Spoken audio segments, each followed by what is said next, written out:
In the quiet, rural landscape of Georgia, where the rhythms of life were dictated by the seasons and the land, a chilling event unfolded in the summer of 1887 that would forever stain the state's history.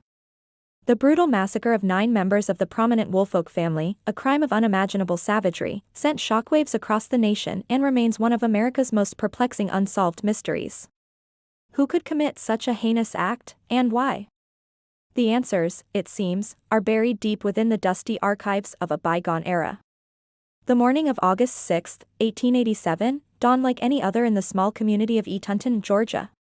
But the tranquility was shattered by a horrifying discovery at the isolated Woolfolk farm. 9 members of the family, including women and children, were found brutally murdered, their bodies bearing the marks of an axe.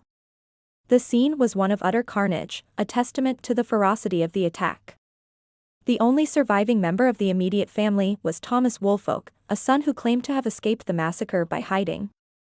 The Woolfolk family was well known and respected in the community. Andrew J. Woolfolk, the patriarch, was a successful farmer. The victims included Andrew, his wife, his children, and other relatives residing on the farm. As news of the massacre spread, fear gripped the region.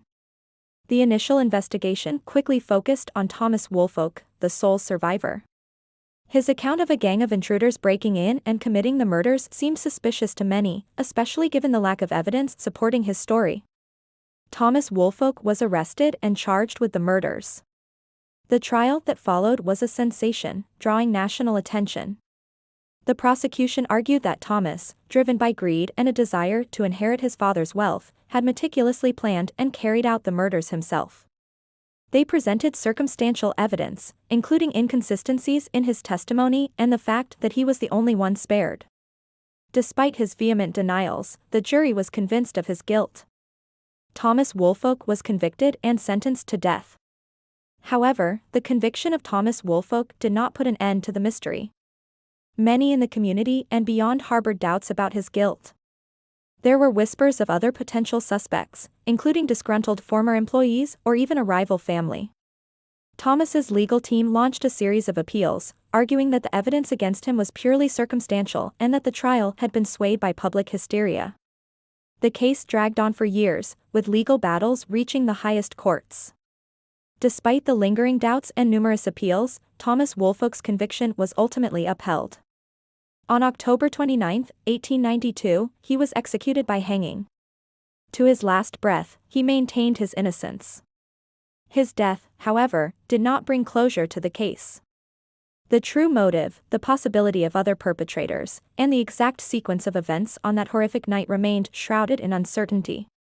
The Woolfolk family murders became a chilling example of a crime where the official resolution left many questions unanswered.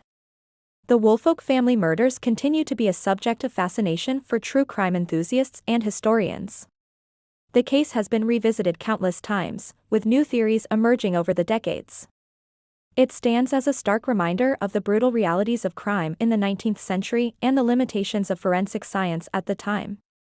The tragedy of the Woolfolk family and the enduring mystery surrounding their deaths serve as a haunting chapter in Georgia's history, a testament to the fact that some secrets, no matter how diligently pursued, may forever remain buried.